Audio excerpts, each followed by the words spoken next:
thank you all for coming today to hear our speakers, Teri, Reynoso, and Stefan Schoberlein, who are currently writing the biography of Tom and Janet Kromer, who, as many of you know, lived in the village of Los Ranchos, and for whom the historical Kromer house is named after.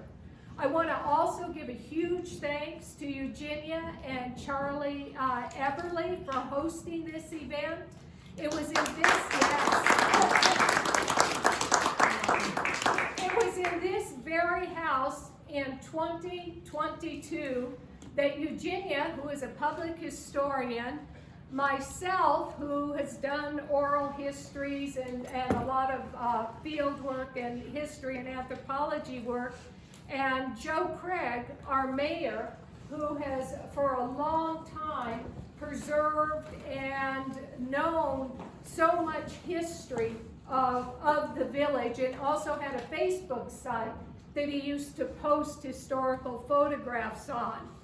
We gathered with a desire to preserve and protect rather than overdevelop and destroy our village. And later we were joined by Ron Chavez, who has an archive of his family's history, but he also has a memory of growing up like Joe did in the village and knowing everything and all of the wonderful experiences. Later, my partner Nancy Nangeroni came on as we started collecting oral histories in the village and recording them. And she started taking historical photographs so we don't remove them from people's houses, but she digitized them. So we have digital collections of the oral history and of the photographs. But perhaps the very most exciting moment for our growing Los Ranchos Historical Society was when we nominated in early 2024 and unanimously elected the amazing and visionary and hard-working Teresa Real as our first president of the Los Ranchos Historical Society. The rest is history, and Teresa will introduce our guest. And Nancy's the secretary. Yes, Nancy is our secretary. Okay, thank you everyone Very for strong. coming. It's great turnout. And thank you again to Eugenia and Dr. Eberly for allowing us to use your beautiful home.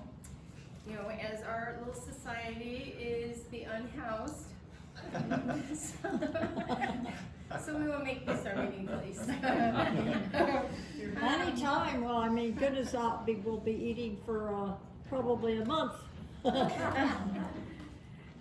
So we have a few special guests today, besides all of you, because you're all special. So Mark Marin is the new owner of the Kromer House.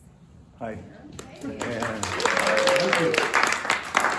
Dr. Harvey White was the previous owner. So this presentation will be informal, and bathroom second door to the left there. And after the talk, or maybe during, I'm not exactly sure, we'll have the photo montage. So, and our talk today is Meet the Kromers, a case study of the Albuquerque Boheme 1930s to 1950s. And our guest speakers are Teri Reynoso and Professor Stefan Schoberlein. Perfect. Good job. Teri is the paraprofessional circulations supervisor in the Special Collections branch of the Albuquerque Public Library. Teri is not a native Burqueño, having been born and raised in Southern California. She is a graduate at the University of New Mexico, having obtained an undergraduate degree in history with a minor in cultural anthropology. And Teri has been employed by the Public Library of Albuquerque and Bernalillo County for 11 years and has worked at the Special Collections branch for 8. And it has been the years at the Special Collections that sparked Teri's interest in the history of Albuquerque and New Mexico. So Teri recently obtained her master's degree in library and information science at San Jose State University with a specialty in archival studies and record management. Stefan is an assistant professor of English at Texas A&M Central Texas. He is the author of Writing's the Brain, Material, Minds, and Literature, 1800 to 1880, Oxford University Press, 2023. His research centers on 19th century literature, specifically the writings of Walt Whitman, but he has also worked on recovering forgotten American modernists. He just published his German translation of Waiting for Nothing, and is currently writing the first biography of Tom Kromer with Teri Reynoso. And Stefan has recently published an essay on Tom Kromer in the LA Review of Books. Welcome.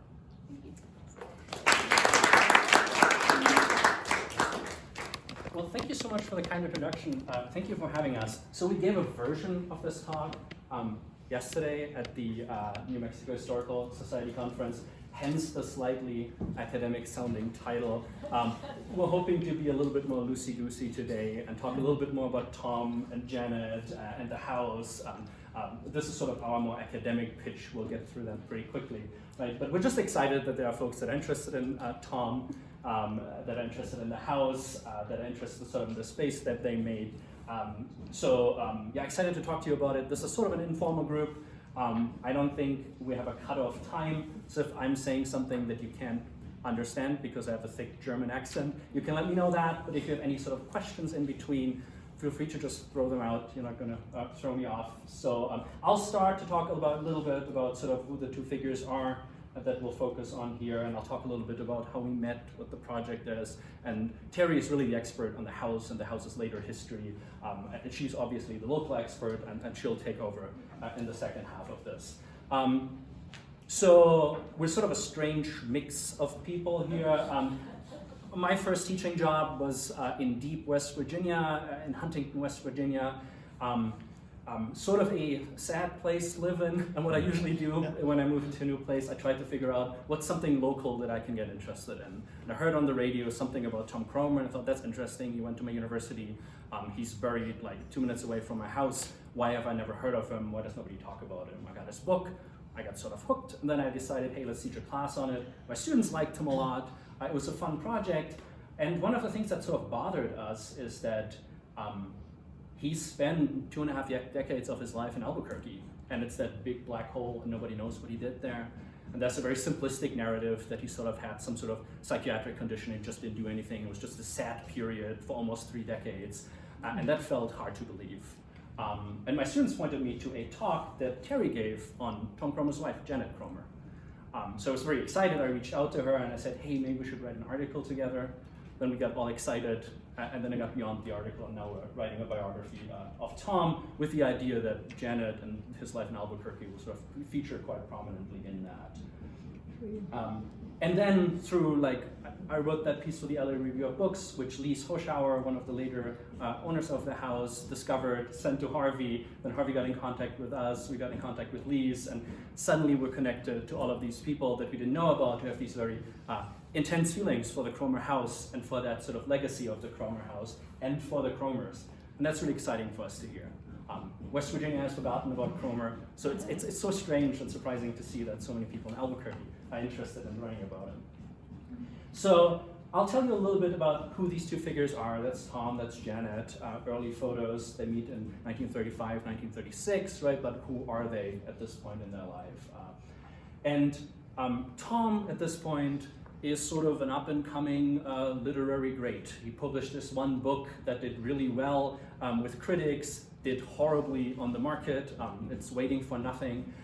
It deals with the Great Depression in a very sort of stark, depressing kind of way. So the critics loved it, right? But this is 1935, middle of the Great Depression, right? Not a lot of people really wanted to read about this.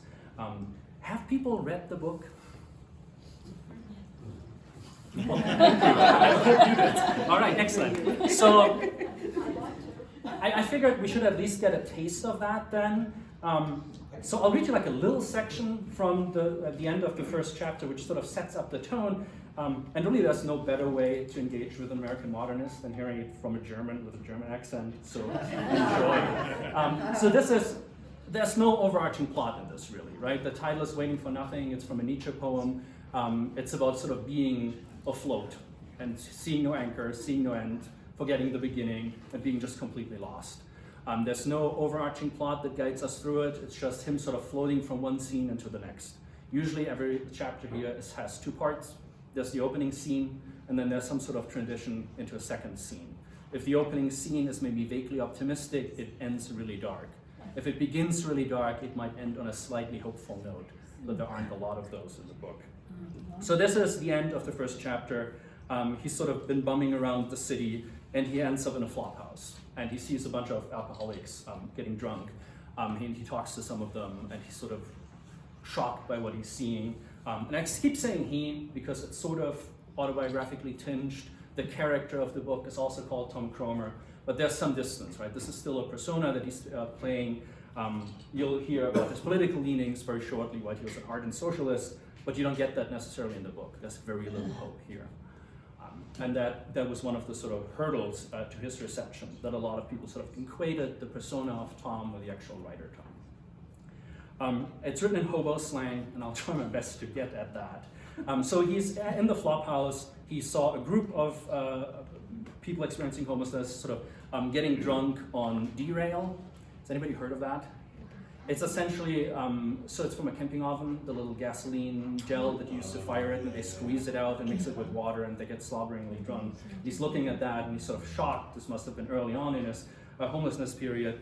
And this other homeless person that also sleeps there comes over and says, hey, I have something much better. I'm drinking bay rum, right? Sort of cologne, hair growth stuff. And he's talking about that exchange, right? This is the good stuff, he says. It's got derail beat all to a frazzle.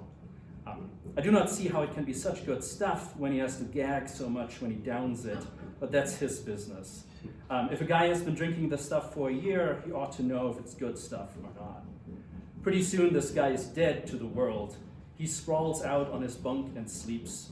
He sleeps with his eyes open. Christ, he gives me the willies with his eyes wide open like that. He looks like a dead man, but I never see a dead man with his face covered with sweat like his is. It's plenty chilly in this room, but his face is covered with sweat. That is the bay rum coming out of him. A guy who has been drinking this stuff for a year must have plenty inside him. I bet the inside of his gut is covered with hair. That would be a good way to find out if this bay rum stuff is a fake or not. When this guy croaks from swigging too much bay rum, just cut him open. If his gut is not covered with hair, then this bay rum is a fake. I watch him. I cannot keep my eyes off him. His legs twitch, he quivers and jerks. He's having a spasm. He almost jumps out of bed. All the time his eyes are wide open and the sweat pours out of him.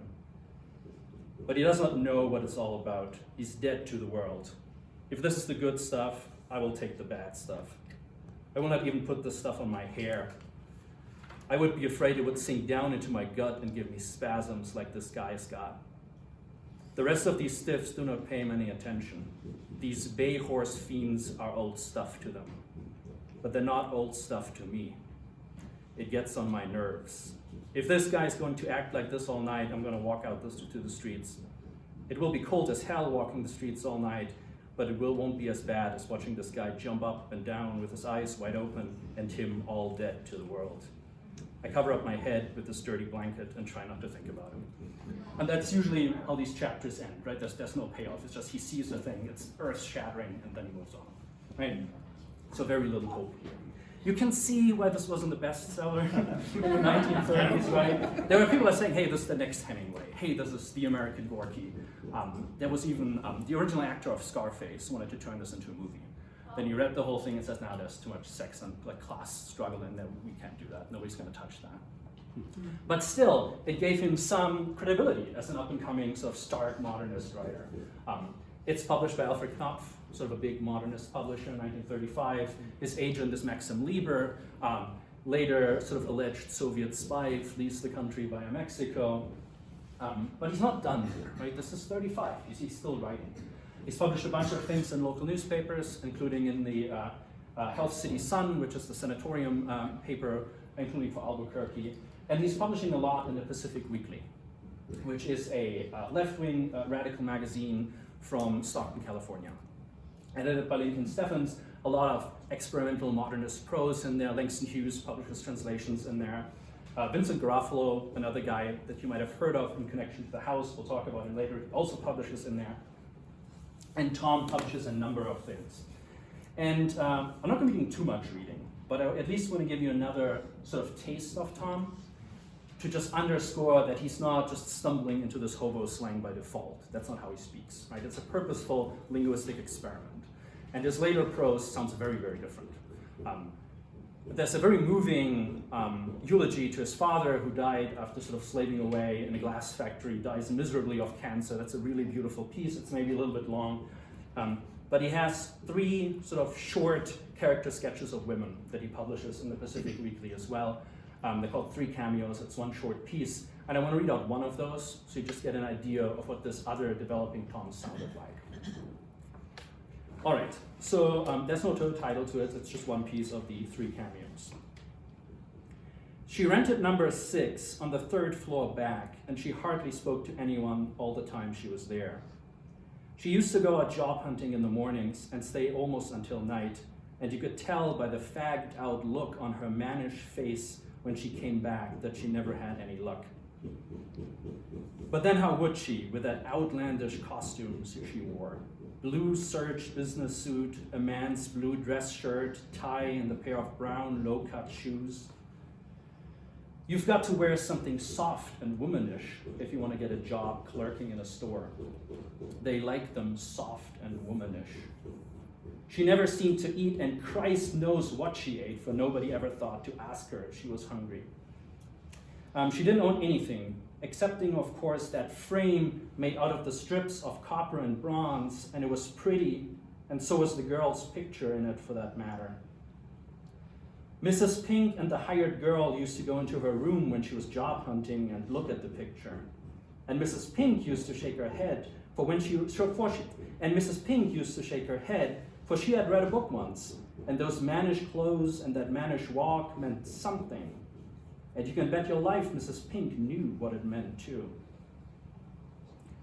After they dragged her out of the lake and took her to the morgue, it wasn't 10 minutes till the picture was gone. And Mrs. Pink didn't waste any time in looking in the hired girl's room, and sure enough, there it was under the mattress. They had a terrible fight, for Mrs. Pink wanted that frame herself, and it was her house, and you'd think she'd have more claim to it than the hired girl anyway.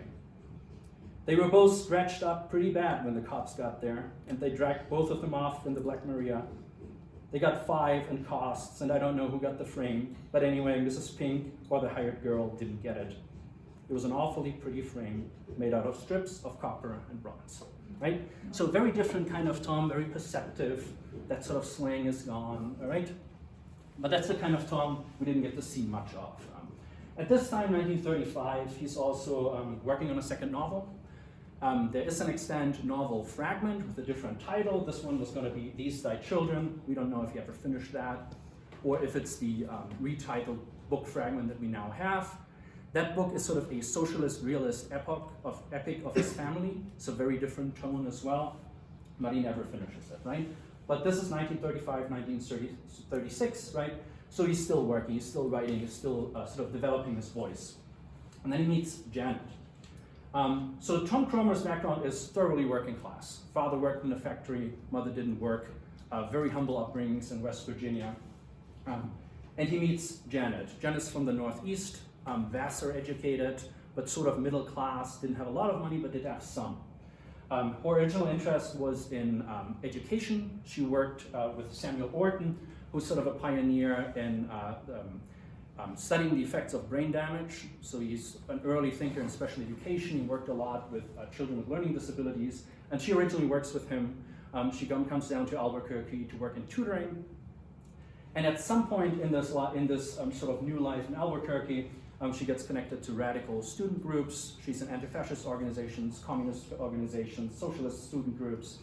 And she writes for a paper called the Albuquerque People's News, the People's News. And it's edited by a member of the Communist Party, Rauert, who also runs for governor very unsuccessfully in '36 on the ticket of the Farmer Labor Party, which in this year is sort of a fusion with the Communist Party. All of the communists joined that party and run under that banner.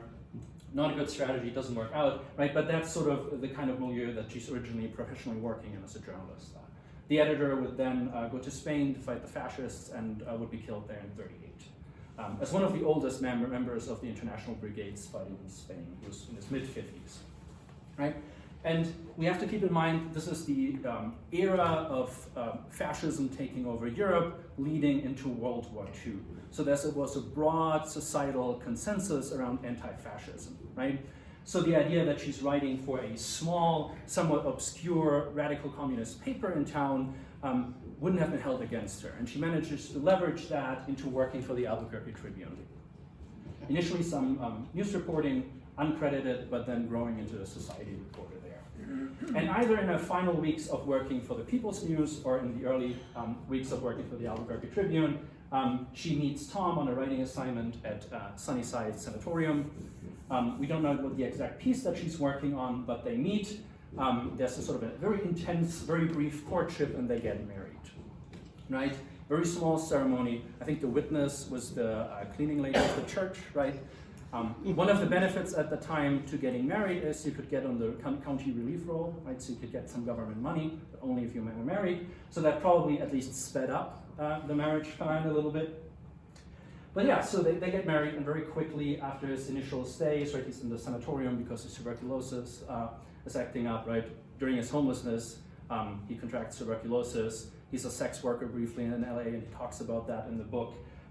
He had a nervous breakdown. He's in a psychiatric hospital in LA for a time after a suicide attempt, right? So he's really recovering from a lot here when they meet. And they very quickly move into the house that we're all such fans of, right? This is a photo from 46, 47 from the dry cultures that we'll talk about in a second.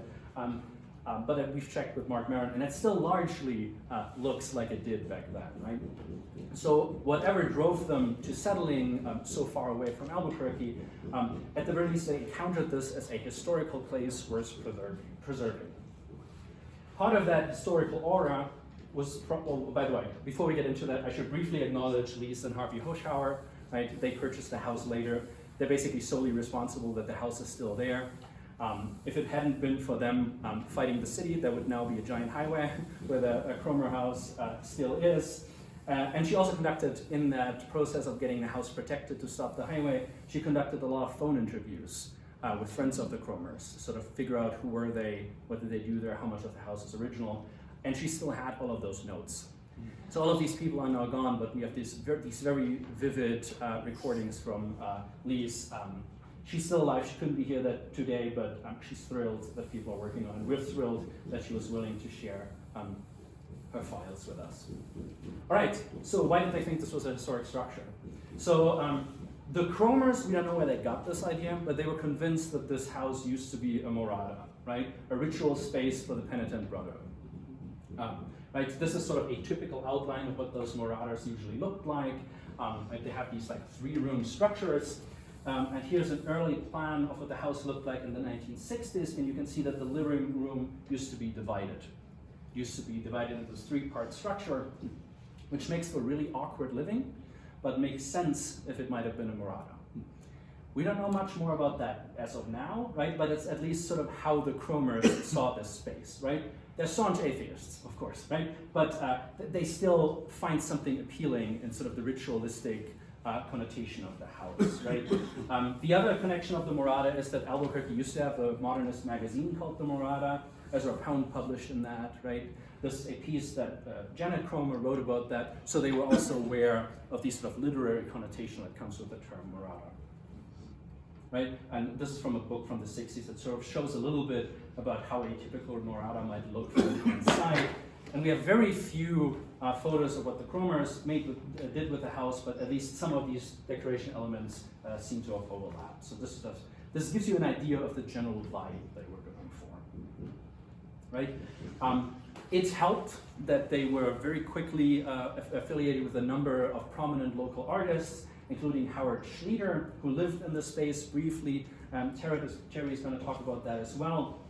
And just sort of set to creating work at the house, and the Kromers owned a few of his paintings as well. You can see that not very well here, but this is a painting called The Red Santo. It's from '39, right? Schlieder, Catholic painter, very much countercultural, lived in a tent for a lot of his life with the Kromers for a brief period of time.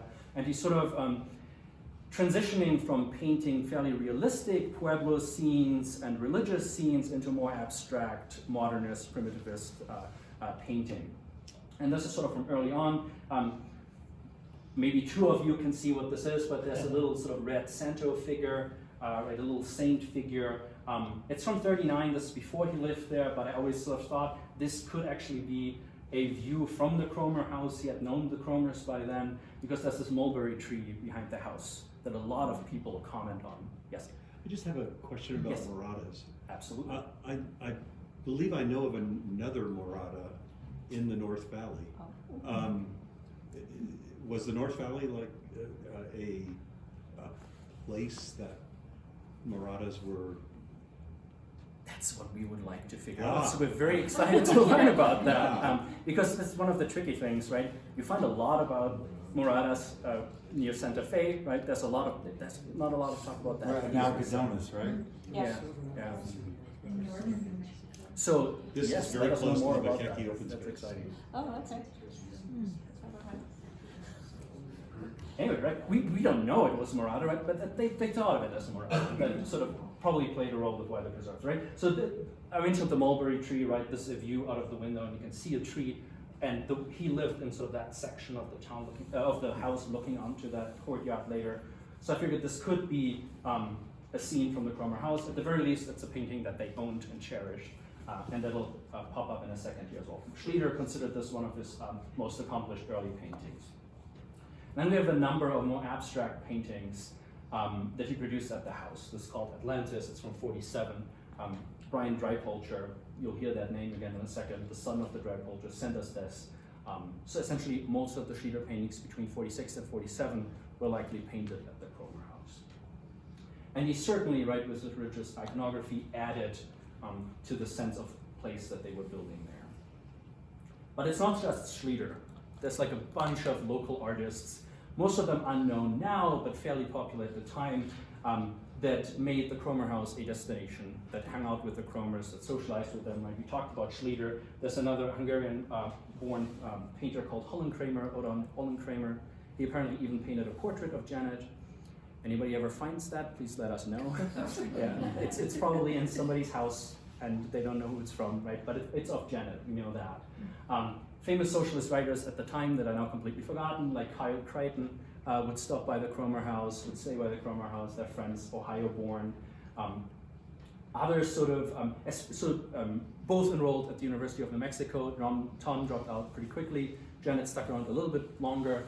And she got a lot of connections with like visiting international artists. So one of these figures is a Indian dancer by the name of Shushlia. She was a friend of the Kromers. She went to the house and they went on a lengthy vacation together as well. And then there's sort of visiting writers that stop by, especially in the 1950s, and sort of talk about the place. There's Cordell Hicks from the Los Angeles Times that mentions the Kromer house as a sight to see. And then travel magazines like the New Mexico magazine mention the Kromer house as well as sort of this important cultural site, right? And then there's family friends that we're particularly interested in, right? We've mentioned both of them already. The Dreipolchers, they also took this photo. They lived there briefly in the 1940s. Both of them, right, you can get a sense of what the house looked like from the inside. They shared a lot of biographical parallels with the Kromers, but they were mostly interested in education, not necessarily in the arts. Then we had the Garafolos, Vincent, the husband, we don't have a photo of yet, but he's sort of an analog to Tom. He's his closest friend. They're both sort of these modernist, sparse prose writers. They're both supporting themselves with work from the WPA. He dies pretty early as well. but he's one of sort of Tom's closest friends, certainly. Mercedes Garofalo, the wife, is a very close friend of Janet, and they hang out at the house all of the time as well. And right, you can't read any of this, but this is basically one of those travel pieces that says, hey, there's a couple of places you have to stop by in Albuquerque. Erna Ferguson's house and the Tom Kromer house, right? So it really became this important site. And it wasn't just sort of artsy-fartsy culture people, right? They were also sort of participating in experimental living there, right? There's talk of free love. We talked to some of the children of the people that lived there.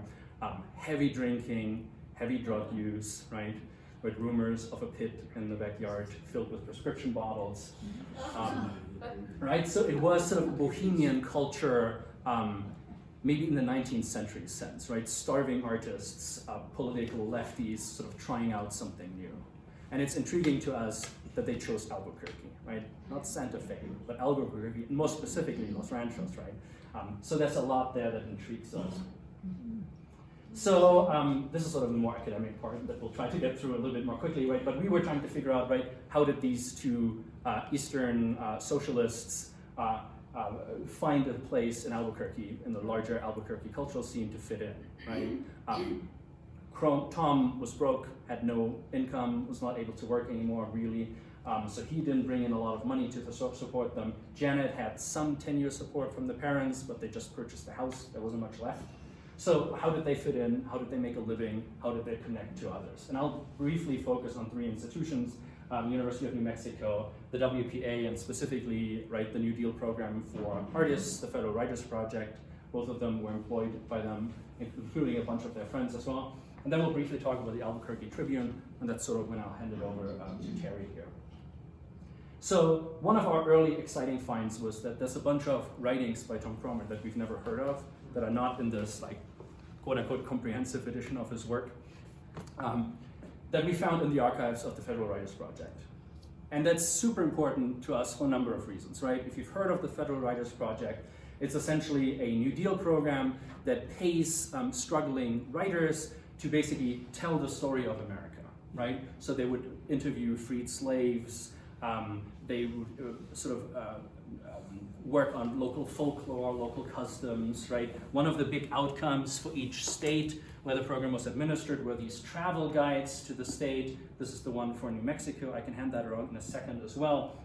So it's intriguing to us that the Kromers worked in that, because it basically tells us the kind of crash course in New Mexico history and culture that they encountered in Mexico, because they're writing about it, because that's the topic, right? This is a piece that Tom was just the sort of rewriter for style. It was originally written by Vincent Garofalo, his best friend.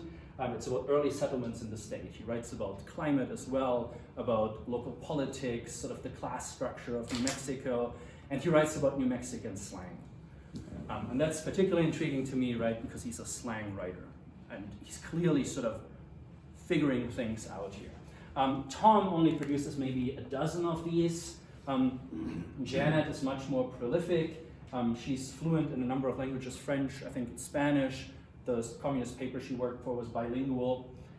So we have much more of her work, which is intriguing in a number of ways, right? I already showed you that little clipping about the Morada magazine, so we're learning a lot about them through that. But just focusing on Tom, this is one of those pieces that talks about language and the specific local culture. Really fascinating piece. The original researcher would later become one of the leading Native American linguists, Robert Young. And he collaborated with Tom on this. And Tom's intervention, he's technically the rewriter, are fairly massive. He's not just changing sentence structure and tone, but he's introducing new arguments. And he makes a much more aggressive pitch for the importance of local slang and sort of the political implications of that. And that stays in, and it actually ends up being the first chapter in the New Mexico WPA guide. So this might be Tom's final appearance in book form. So I'll pass that around if people are interested in looking at it. Really fascinating piece to us. And then other elements of these, right? If he's the original researcher, we get bibliographies, so we know what he's reading.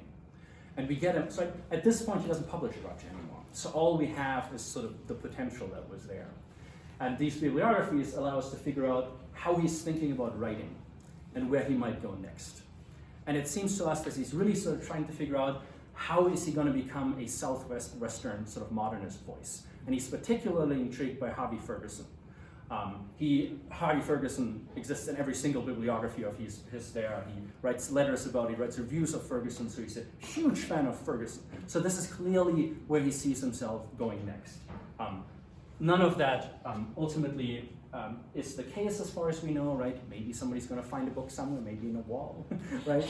So it might be out there, but to the best of our knowledge right now, all that we have is a sort of future potential that's probably held back by sort of severe psychiatric conditions.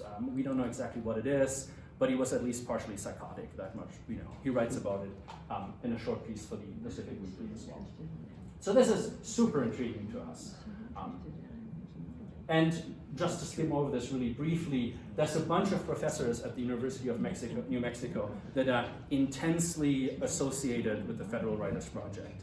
A lot of the Albuquerque specific Writers Project things are run through the university. It's not officially a university program, but for instance, Lansing Bloom reads corrections for a lot of the stuff that Tom writes. Pierce and Dudley Wynn, they are English professors. They work on a number of other events like the Centennial Celebration that the Kromers are employed by.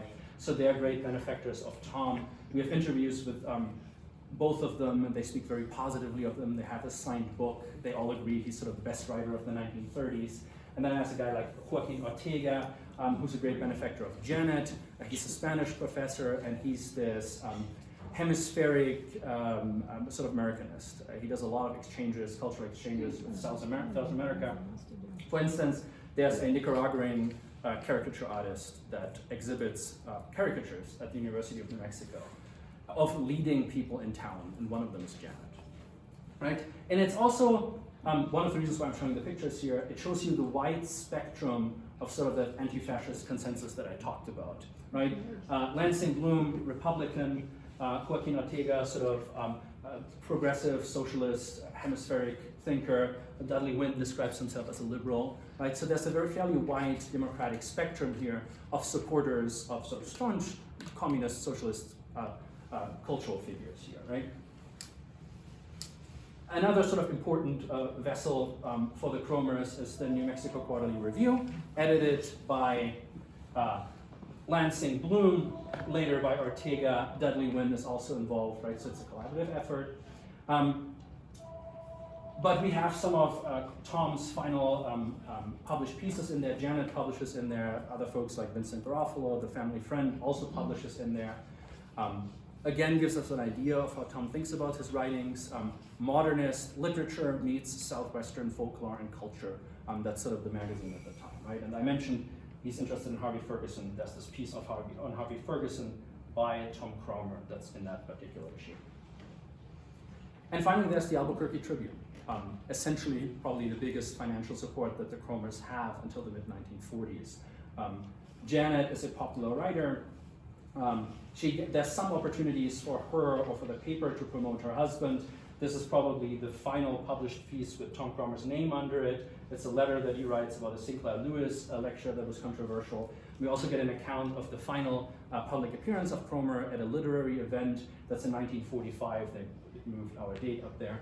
But he's appearing alongside two of the professors that you've already seen in the previous slide. So we get more sort of hints of Tom as he slowly fades out.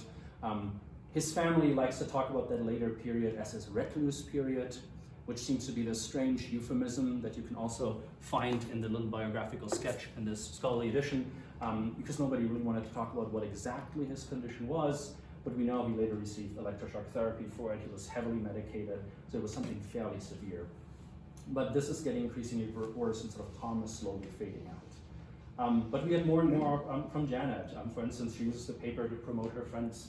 These are first page items about her good friends' weddings. These are the dry cultures, these are the Garofalos. She's also becoming sort of a cultural voice. She has a gossip column where she promotes these same friends, right, dry cultures, Garofalos. She also becomes an art critic for the Albuquerque Tribune.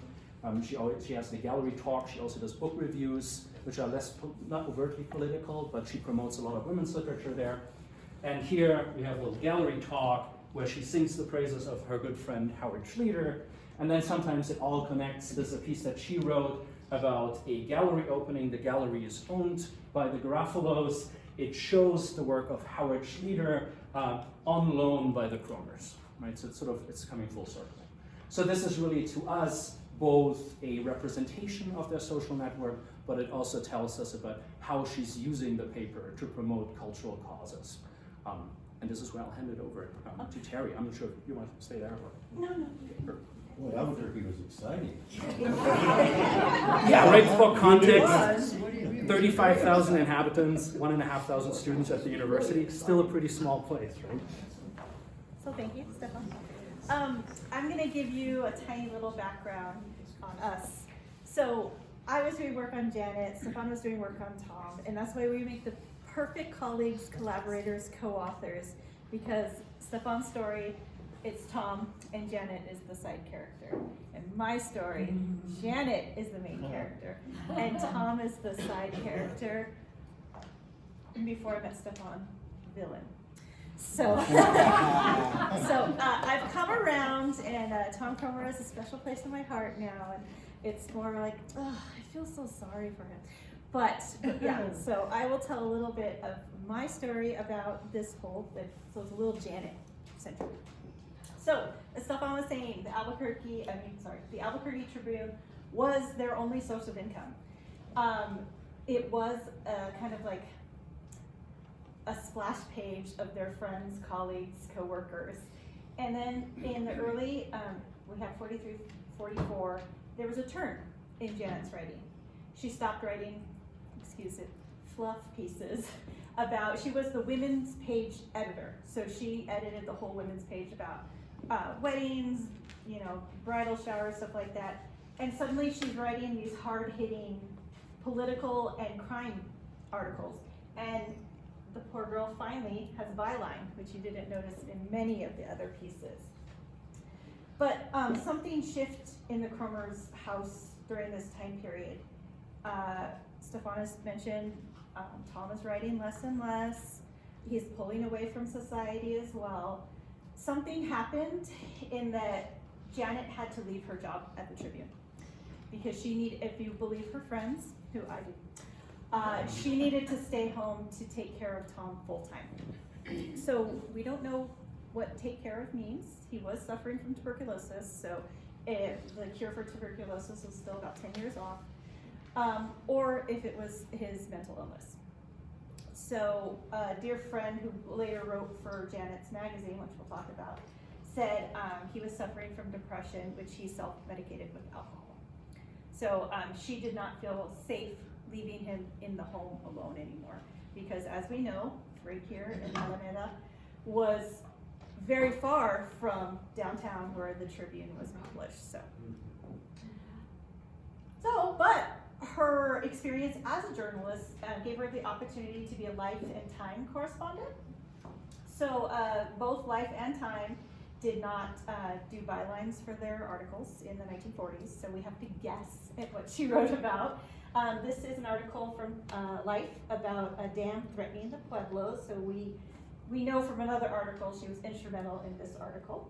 And this is Time dispatches from a Harvard Library's archive. We see here, right here, this is, she had multiple, dispatches, that's the word I'm looking for, and during this time period, but I've highlighted this one, Janet Kromer, newsletter, Mexico City. So yes, she did indeed send this from Mexico City. So we're calling it Skipping Off to Mexico, as it was reported in the Santa Fe New Mexican. We have Janet Kromer has skipped off to Mexico for a month, well-earned rest. With her is Hindu dancer that Stefan mentioned earlier, and we wish we were too. So this is August 44, and then we have April 45. We're sorry, but Janet is not coming home from Mexico until July. They were gone 11 months.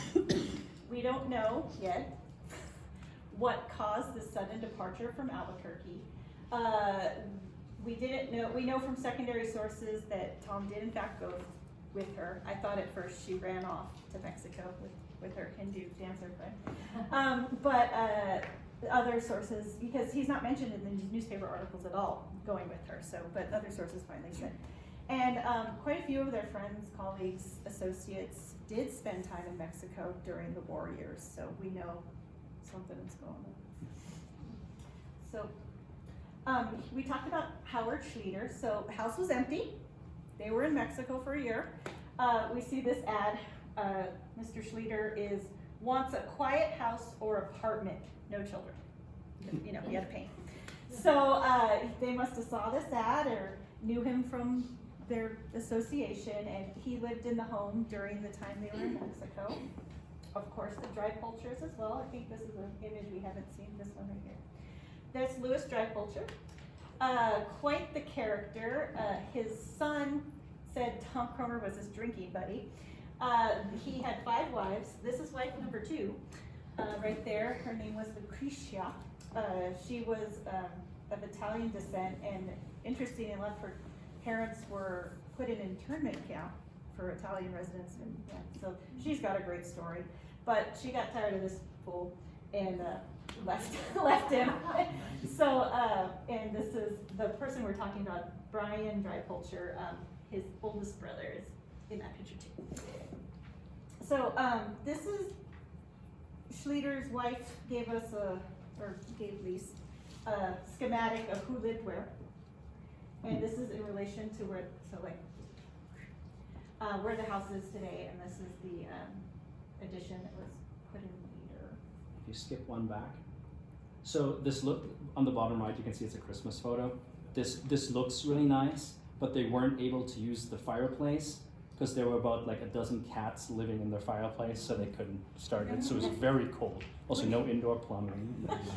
So Do you have any electricity? We've talked to children of their friends, and they said it was just like a feral cat compound. Just cats everywhere. I might bring that back. They said they would drop out of the chimney. Like Oh, wow. they would just be in the house and then boop, cat. Okay, so the Kromers returned in the summer of 45, 6. But they're only there about 6 months. Janet got another job with the United Pueblo Agency. So not in effect today, it became part of the BIA, the Bureau of Indian Affairs. She got a job as a teacher because she had a college degree, but she was an emergency hire because it was post-war, there was still not a lot of teachers available. So this is her emergency hire documentation here. Oh, I'm gonna have to bend, excuse me. So, because you can't read it, we didn't know, I didn't think Tom went with her, but this is Tom's little handwritten biography of himself, which is the date and where he was.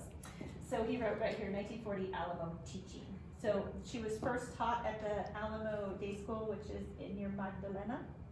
And then she was transferred to Canacito, which is close to Laguna. So when she was hired, she had to sign this document. Now, we all know Janet's leanings, what she was writing for, what kind she was into. So here's what she signed. Can you read it from there? I can read it out, yeah. Okay. She certifies that I am not a member of an organization, no, wait, where do you have it here? I do not advocate and am not a member of an organization that advocates the overthrow of the government of the United States by force or violence. I further certify that I have read and understand section blah, blah, blah, blah, blah. Right? Yes. So the big disclaimer. Yeah. So she is not an advocate of overthrowing the government. So she says in this paper. But so she worked for them for a couple years, but they still had their hand in Albuquerque and Bernalillo County's social circle. She wrote an article for the New Mexico Quarterly Review. She did a book review, and it lists her former Albuquerque newspaperwoman, now teaching on the Navajo reservation. So Alamo Day School is the little bit of the Navajo Nation that's south of us. She also, they, as Stefan mentioned, lent their Schlieder painting to an exhibition.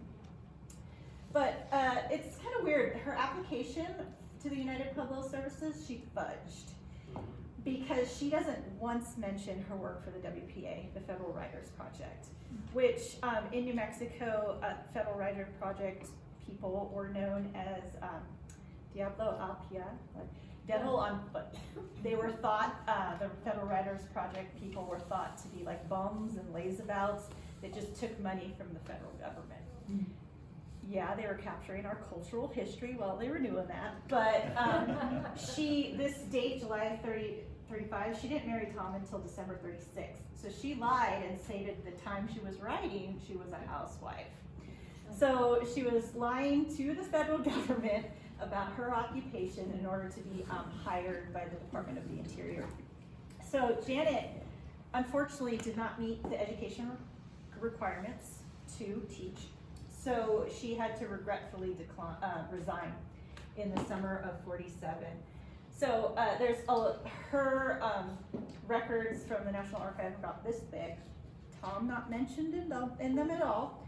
Again, we assume they were together, but he definitely didn't work for them because there's no mention of him. But the house was occupied by a bunch of people, so we assume he was with her. But she wrote letters back and forth like, I've been doing this job 2 years, what do you mean I can't do it? And they're like, oh, you don't have these education college credits we need. And so she went back and forth, quit, and they came back to Albuquerque. So just 1 year later, the Kromers, we think both of them, were published this Janet Kromer's shopping notes. And this is how I was introduced to Janet Kromer. I worked for the Public Library Special Collections branch. We worked to digitize Albuquerque-based magazines that aren't available anywhere else. So this was our second digitization project. I don't know if anybody's familiar with Joe Sabatini, he's a historian. I asked him, what do you know about this? I don't know anything about that. That's what I'm gonna work on, because I don't like to be corrected. So, they published this magazine for 12 years. We digitized, indexed, it's all available online. We have some copies of it to look at here today. But my boss at the time wanted me to write a little bio about Janet Kromer. And I'm like, oh, sure, to go with the digitization. So I start researching, I can't find anything about this woman except her obituary. And here we are 7 years later, still talking about her. So this is a complete shift in ideology for the Kromers, right? These leftist, socialist, free-thinking, communal love, like people suddenly embracing the commercialism of post-war America. Like, what? How? Why? Research is bringing to our attention, no, the commune living was still going on. This was just to pay the bills. So this magazine was so popular that the public library, my library, had one copy on reference because they only had 1,000 subscriptions available, and everybody wanted to read it. So the library had to have a copy so people could come look at it. So I'm gonna skip ahead a little bit because we're gonna talk about the house. So I can talk about Janet Kromer all day. My friend Kathleen can talk. Stefan said, I have 2 kids. Your kids coming? Oh my gosh, they do not want to hear about Janet Kromer. That's all they hear about at home. They're teenagers. So unfortunately, Janet passes away in 1960. Uh-oh. Okay, I gotta hurry it up. Just yeah. Do we have a plug-in? Yeah, there's a plug in the bag, the black bag. I'll go quick. So Janet passes away. Tom has a nervous breakdown. His sister comes from West Virginia to take him home, and the house is left empty. Just briefly, what happens: nervous breakdown, electroshock treatment, institutionalization. He was sued for libel for something that was written in the shopping notes. It went all the way to the New Mexico Supreme Court. So, lot going on here. But the house was purchased in 1965. There it is, by Lise and Harvey. Yeah. So, and anyone not familiar with that Harvey, not this Harvey. Harvey was behind the renovation of the Kimo Theater in downtown Albuquerque. He designed the Indian Pueblo Cultural Center. He designed the first interstate bank building and a ton of other stuff. So when I found out he bought the Kromer house, I was thrilled. I was like, I know where that is, oh my goodness. So when Janet purchased the home in the 30s, it was from a man named A.A. Archuleta. and we're still doing research on that as he was from Martinez County, so in town. And as you guys know, the Kromer house is in the Middle Rio Grande Conservancy District, so it's hard to track land records, but I'm working on it. Anyways, they bought the home, and as lovingly as Janet restored the home, so did Lise and Harvey. So much so that it was featured. Oh, This is my last minute insertion. okay.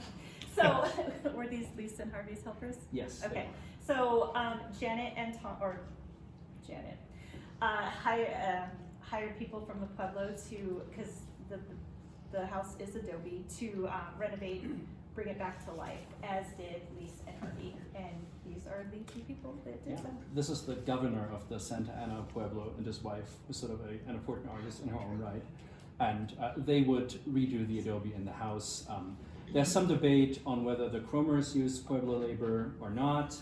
We have some indications that they did, so there may have been a through line there.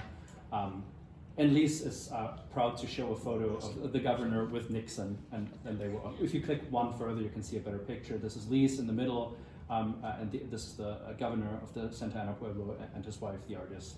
And if you look at the walls in the Kromer house, you can still see her sort of hand movements as she redid the adobe layers in there.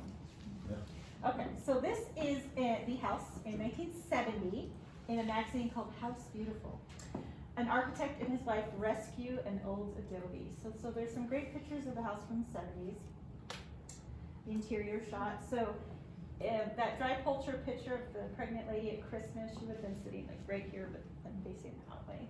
And this is the kitchen that was a big addition when Lise and Harvey purchased the home. I guess didn't have a kitchen before. Oh wait, in this house, earth and structure have become one. I love all these phrases, these 70s phrases. So here it is again. See this modernist furniture in there. The another non-functioning fireplace. I think this one worked by then, that time. The house is adobe or terrone? I've heard both. Is Or it it's both? both. Oh, you don't know. So again, House Beautiful. And House Can Beautiful. I ask what the difference is between adobe and the other word?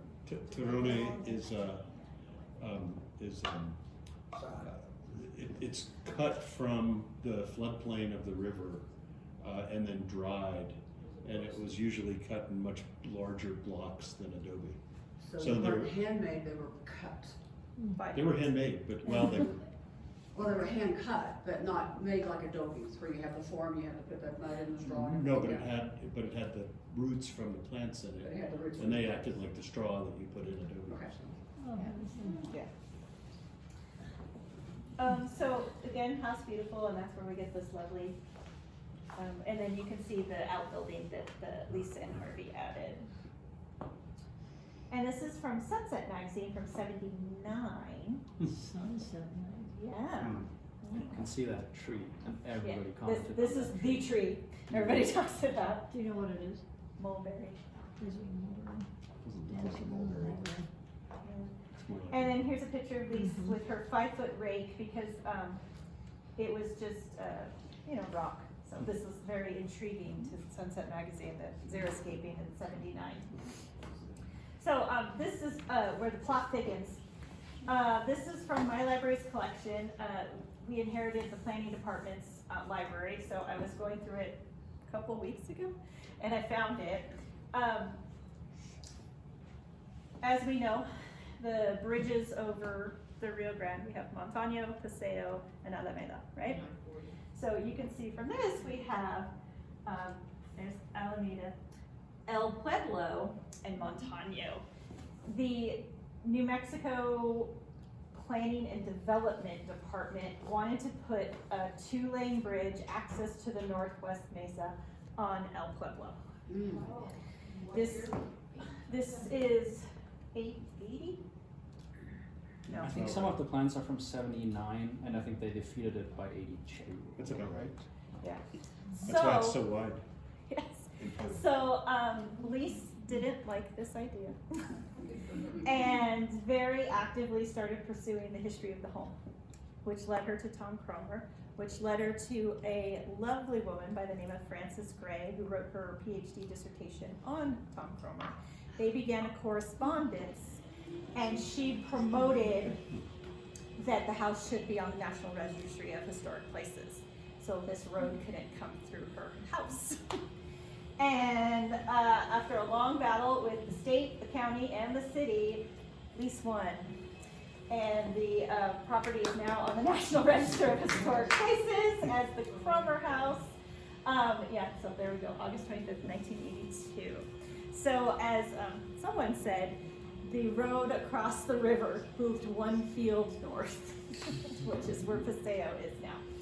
So that's all we have, and we are very open for questions. If Janet Kromer, you want her life story, I'm ready to give it, but otherwise, thank you very much.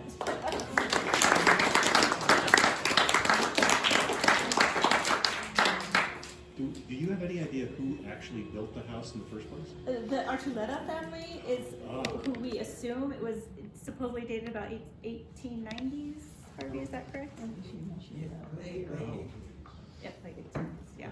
So we're working on that, but as it was outside of city limits, still is, harder to get records. Yeah.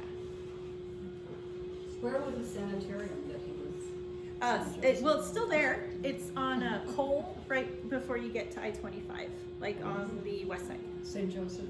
No, St. Joseph Hospital? No, so there's a lot of conjecture there, but I'm standing by my. When Tom was here, he enrolled in UNM in 1935. I'm stealing your thunder. He had an attack of his tuberculosis. They took him to St. Joe's. They were like basically dumped him on the doorstep because no one had any money. So, but he was checked into Sunnyside Sanatorium, which was started as Murphy's, was then St. John's, was Sunnyside, and finally ended its life as Hillcrest. It's still here though. It's one of the old remaining sanatoriums. So, yeah. What is it now? Is it anything now? It is, but okay, we're keeping it between us. It's a shelter for battered women. So it's not on any Google map. The address is really hard to find, but it's a completely enclosed compound because there's a bunch of little houses as the sanatorium. Is it for something good? It's for something good. Yeah. It's downtown. Yeah, it's on Cole and like right the frontage road of I-25, so Cole and like Elm. Yeah. You're the press clerk? Yes. Terry, what do you know about Janet's family? You know, we have some record of Tom's, but we don't hear much about hers or any. Janet came her like what's the boy version of Vassar? Her yes. So her brother went to Dartmouth and she went to Vassar. So obviously they had some money, right? Her dad worked for a knitting mill. He was the like bookkeeper for the knitting mill. And when she was in Vassar, he had already he didn't work, and they had all this money. So they lived in Fort Plain, New York, but they were from Vermont. So like the family, that was the first generation. They were in New York, in like just on the Adirondacks. So the mill was in Vermont, probably. The mill was in Fort Plain. Like he got a transfer from knitting mill. Yeah.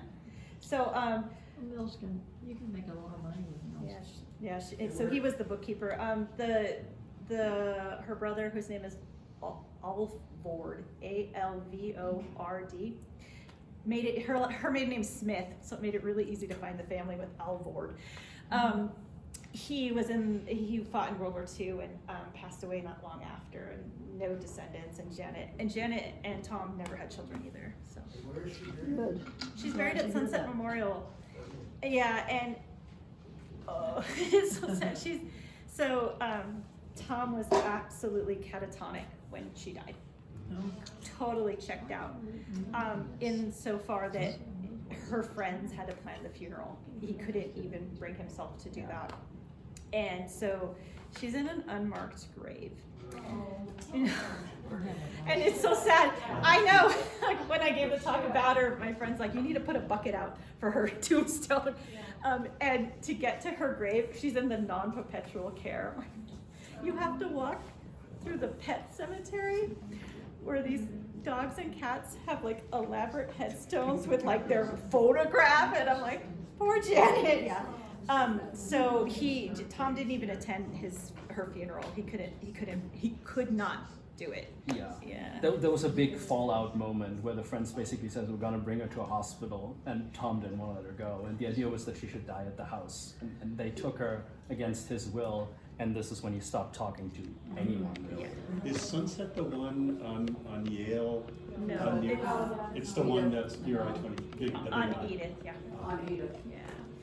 Yes, Teresa. So did Tom Kromer's family have a history of mental illness, do you know, or did the depression come about because of his tuberculosis and not feeling well? It's hard to say. So it sounds like something that would have been genetic just based on the severity.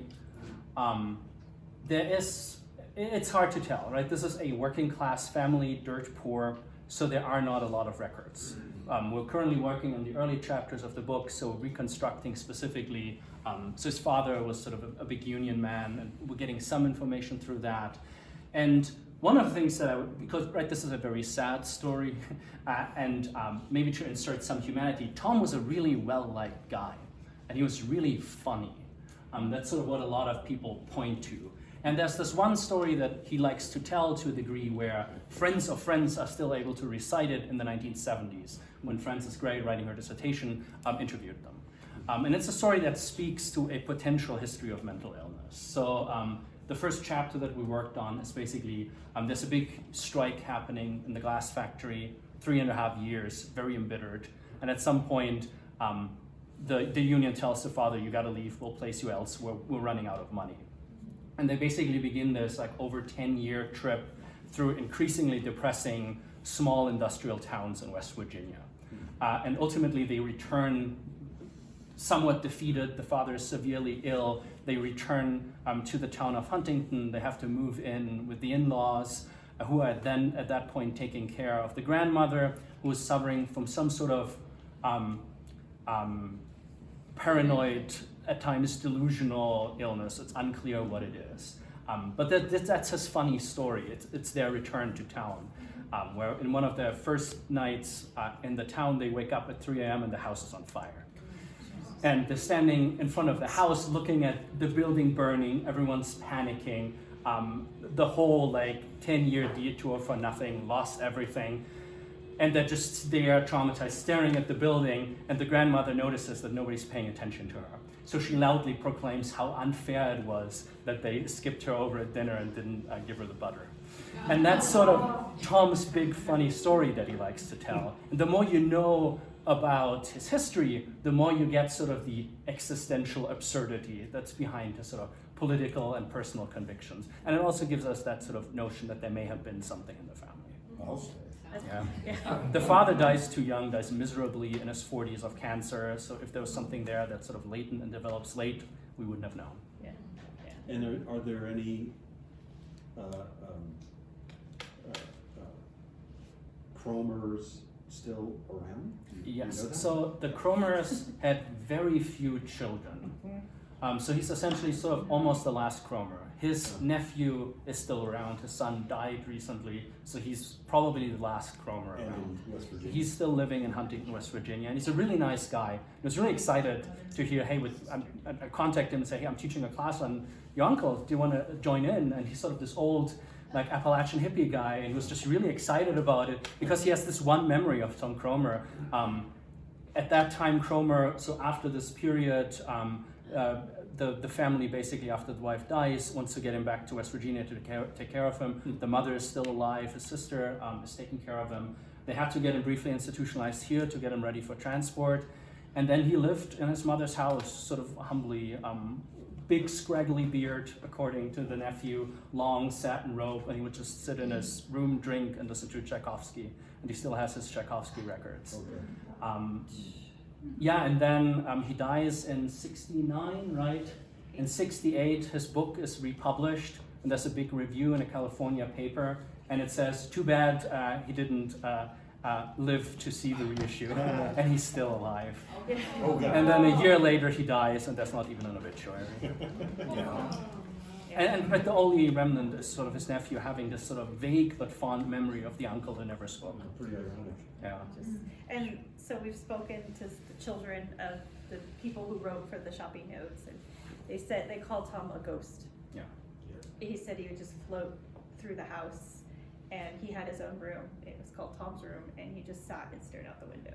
And this was in the 50s. This was happening before Janet passed away. So, so that's the kids remember. He was there, but he wasn't. And I said, well, can you elaborate on that? What do you mean? And they're like, he was just like vacant. Yeah. Yeah, and the family really settled on that term recluse. Yeah. And especially his sister sort of did some damage control and influenced how the story about his life is written, and the only term that's being used is recluse, which means little to nothing. We Right? think he was in Sandia Ranch, says here before to. What did Getting Emma ready Jean for say? Get transport. him straight, Yeah. is what she said. Because he was so out of it, he couldn't have made the drive back to West Virginia.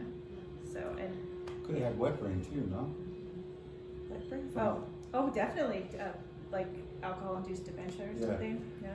Yeah. So it seems to have come and gone in bursts.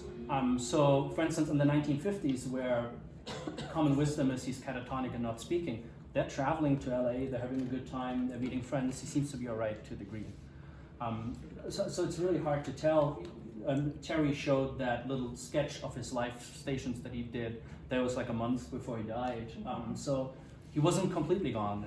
Occasionally he came back. We both think he wrote for the shopping notes, like through Janet's name, because he wrote a different article for the Health City Sun that was very similar that he wrote. But to what degree, we don't know. How old was he when he died? 53. So he's born 1906 and he dies in 69. And I'm an English professor, so I'm bad at math. 60-ish. Not old. Yeah, and Janet died of her rheumatic. She had rheumatic fever as a child, and it affected her heart, so she died of that. Yeah, he died of a heart attack, and on his death certificate, the occupation is author. So now that we're all bummed out. I have to add a couple of things. I think this is absolutely fascinating. I want to say thank you for both of you taking this interest. This house is I would call it a gift that keeps on giving. It has so much more to it, you know. It's going to all get knit together, I think, over time. The region there on El Pueblo seems like, oh, what is that? It's like a cross street now, you know, between Rio Grande and 4th Street. It seems kind of meaningless. A woman lived across the street named Velma Whipple. Some may know her, Miss Whip.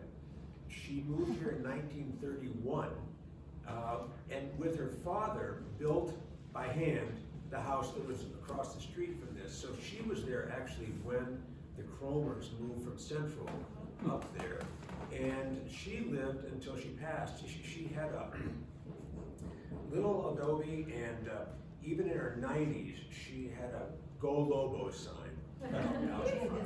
I've been there a long time, and I have some photos of hers, and she is somebody that I think Teri's going to study someday, you know. Photos looking east on El Pueblo, and there was nothing there. Zero. Okay, there were no trees, there were no, you know, farm fields, anything like that. And so it was quite remote at its time.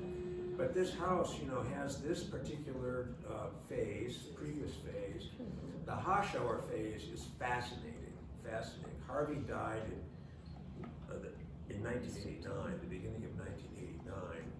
When I was there, I kind of got blamed for his death, even though I was like, she said I came over, Lee said, to ask for some butter, like while he was dying or something like that. So I was on the bad list for a while, on the good list. That's a similar story to the Kromer fire. Yeah, exactly. So, you know, unfortunately, it's a sad story. They put a lot into it. He passed, and everything kind of went south for at least transiently. And then we've tried to keep the house intact. You know, it's not a cakewalk to do. And Now you tell me. Yeah, that's but you'll be into it. With this kind of story, you can't not. You know, it's like, well, and so it kind of keep it up, and it's great that Mark owns it now. It is in my time to pass the baton, and I appreciate it. Yeah, heavy responsibility. I will say this, when Imogene, Tom's sister, took him back to West Virginia, they only took what fit in the car. So there's stuff out there. We wanna know where it is, including the elusive Janet Kromer diary. So, eyes open, everybody. Dr. White, when did you purchase the house? 2000 and, there was, right after the hot showers, another couple owned it for a transient period of time, and then I picked up 2002, And then you owned it until? 3 months ago. February. Till just recently? Okay. So, Yeah. the doors are small, the windows are short. How did you get that grand piano in and out? That's it? The grand How'd you piano? get the grab? Oh, take it apart. In String by pieces. string. No. It's interesting, I want to say also that the doors in the house were, with a curve, were all built by Lisa's father, who came over from French, he's French. And so he was. Yeast you could tell disputes they were that. young, and he put them together, they kind of laminated and so forth. So there are some restrictions, you can't, it's not like this, but it's still fun to be in. Which part of it is terrone and which part of it is? More that's on the right-hand side, so. The part that North side. is on the north side. This part, so, there's a door here, that door is gone. This is now windows, and this sala, or, the Murata is opened up and so forth, but it's different levels. So this was probably one phase, another phase, third phase, and there's a garage, and there's a, kind of a cool storage unit and so forth. Interesting, yeah. But, Those are the windows are if you saw- original, right? It is original, yeah. If you saw a picture of when the Hoshowers got it, it was derelict. You know? So they had to undermine the whole house, put a concrete foundation around. And it was a pretty big job.